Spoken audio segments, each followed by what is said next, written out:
ഇത് മാസ് മോട്ടോഴ്സിൽ നിന്നാണ്. ഹോണ്ടയുടെ CB ഷൈൻ വണ്ടി ജനറൽ സർവീസ് ആയിട്ട് കയറിയാണ്. അതേപോലെ തന്നെ നമുക്ക് അതിൻ്റെ പൊല്യൂഷൻ ടെസ്റ്റും കൂടി നടത്താനുണ്ട്. അപ്പോൾ സർവീസുമായി ബന്ധപ്പെട്ട് നമ്മളതിൻ്റെ ബാക്ക് ബ്രേക്ക് ലൈനറൊക്കെ നമ്മളൊന്ന് അഴിച്ച് ക്ലീൻ ചെയ്യാനൊക്കെ ആയിട്ട് അഴിച്ചാണ്.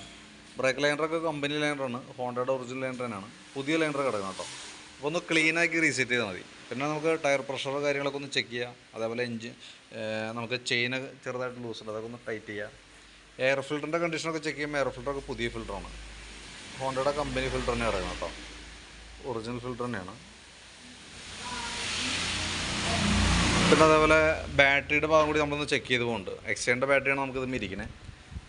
വോൾട്ട് ചെക്ക് ചെയ്യുമ്പോൾ 12.92 ആ റേഞ്ചിലൊക്കെ വരുന്നുണ്ട്. ബാറ്ററി നമ്മൾ ടെസ്റ്റ് മോഡിലേക്ക് കൊടുത്തിട്ടുണ്ട്.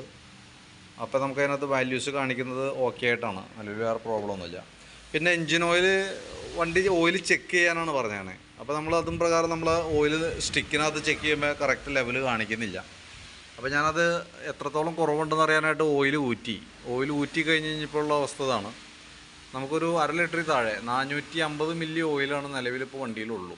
അപ്പോൾ അതിൻ്റെ അർത്ഥം, അതായത് ശരിക്കും പറഞ്ഞാൽ ഓയിൽ കാര്യമായിട്ട് തീരെ മോശം എന്ന് പറയാവുന്ന ഒരു അവസ്ഥയിലേക്ക് ആയിട്ടില്ല. ഓയിൽ അളവ് കുറഞ്ഞു പോയപ്പോൾ അത് പെട്ടെന്ന് അഴുക്കായിന്നുള്ളൂ. ഒരുപാട് പഴക്കം വന്നിട്ടല്ല. അപ്പോൾ അതിൽ നിന്ന് നമുക്ക് മനസ്സിലാക്കാന്ന് പറഞ്ഞാൽ മൈന്യൂട്ടായിട്ട് ഓയിൽ എൻജിൻ ഹെഡിനകത്ത് കയറി കത്തി ലെവൽ കുറഞ്ഞ് പോകുന്നുണ്ട്.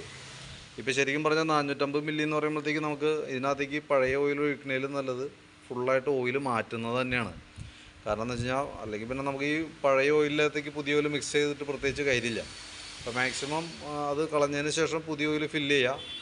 അതിനുശേഷം നമുക്ക് വീണ്ടും ഓയിൽ ലെവൽ എത്രത്തോളം പെട്ടെന്ന് കുറഞ്ഞ് പോകണമെന്നുള്ള ദിവസം കൃത്യമായിട്ട് അറിയണമെന്നുണ്ടെങ്കിൽ നമുക്ക് ഒരു മാസം അല്ലെങ്കിൽ ഒരു 1000 കിലോമീറ്റർ, ഏകദേശം നമുക്കൊരു 1000 കിലോമീറ്റർ ബേസ് ചെയ്ത് ചെക്ക് ചെയ്യാനാണ് നമ്മൾ പറയുക. 1000 കിലോമീറ്റർ ഓടുമ്പോൾ എഞ്ചിൻ ഓയിൽ എത്രത്തോളം കുറഞ്ഞു പോകുന്നുണ്ടെന്നുള്ളത് നമ്മളൊന്ന് മോണിറ്റർ ചെയ്യണം. ഇതിപ്പോൾ കാര്യമായിട്ട് കുറയുന്നുണ്ടെങ്കിൽ നമ്മളത് പെട്ടെന്ന് പരിഹരിച്ചില്ലെങ്കിൽ എന്ത് പറ്റുമെന്ന് വെച്ചാൽ, നമുക്കിപ്പോൾ ഓയിൽ ലെവൽ കുറഞ്ഞു കൂടുമല്ലോ, ഏകദേശം നമുക്കൊരു 600 മില്ലി താഴെ. ഇപ്പോൾ ഈ കണ്ടീഷനിൽ ഇപ്പോൾ ഓടിക്കൊണ്ടിരുന്നത് ഓയിൽ പമ്പിംഗ് ഒന്നും കാര്യമായിട്ട് ഉണ്ടാവില്ല. കാരണം എന്ന് വെച്ച് കഴിഞ്ഞാൽ നമുക്ക് ഓയിൽ പമ്പ് ചെയ്ത് എഞ്ചിൻ്റെ ഹെഡിൻ്റെ ടോപ്പിലേക്കൊക്കെ വരാനുള്ളതാണ്. ഇതിലൂടെയൊക്കെ ഓയിലിൻ്റെ സർക്കുലേഷൻ നടന്നുകൊണ്ടിരിക്കുന്നതാണ്. അപ്പോൾ അളവ് കുറഞ്ഞു പോകുമ്പോൾ എന്ത് പറ്റുമെന്ന് വെച്ചാൽ ഓയിൽ പമ്പിങ് കറക്റ്റായിട്ട് കിട്ടില്ല. ഇവിടേക്ക് വന്ന ഓയിലായാലും തിരിച്ച് ചെല്ലാനായിട്ട് ടൈം എടുക്കും. ആ ഗ്യാപ്പിനുള്ളിൽ എയർ വലിക്കും. അങ്ങനെ പമ്പിങ് കറക്റ്റായിട്ട് നടക്കാത്തൊരു കണ്ടീഷൻ വരും. എൻജിൻ ഓവർ ഹീറ്റിംഗ് വരും. മേജർ കംപ്ലയിൻറ്റിലേക്ക് പോകും. അതാണ് ഗ്രാജുവലി നടക്കാൻ പോകുന്നത് കേട്ടോ.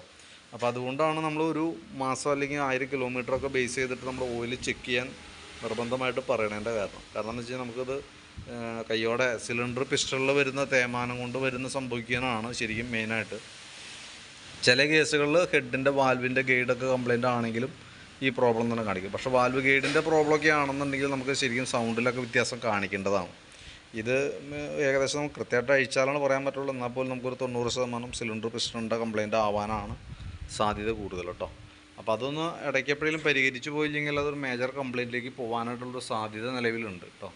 പിന്നെ അതേപോലെ തന്നെ നമ്മൾ ഫ്രണ്ട് ഭാഗത്തേക്ക് വരുമ്പോഴത്തേക്കും ഫ്രണ്ട് ബ്രേക്കിൻ്റെ പാഡൊക്കെ നമ്മളൊന്ന് അഴിച്ച് ചെക്ക് ചെയ്യണുണ്ട്. ബ്രാക്കറ്റൊക്കെ ഒന്ന് അഴിച്ച് ഗ്രീസ് ചെയ്ത് കയറ്റുന്നുണ്ട്. ബ്രേക്ക് പാഡ് നമുക്ക് അത്യാവശ്യം ഉപയോഗിക്കാനുണ്ട്, നല്ല പാഡാണ് കേട്ടോ.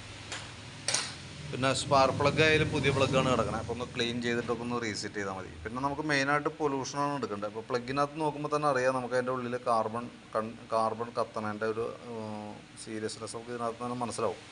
കാരണം പ്ലഗിൻ്റെ ഈ ഫേസിൽ നോക്കുമ്പോൾ അറിയാം അത്യാവശ്യം നല്ല രീതിയിൽ തന്നെ കാർബൺ ഡെപ്പോസിറ്റ് ഉണ്ട്. അപ്പോൾ തൽക്കാലം ക്ലീൻ ചെയ്തിടാം.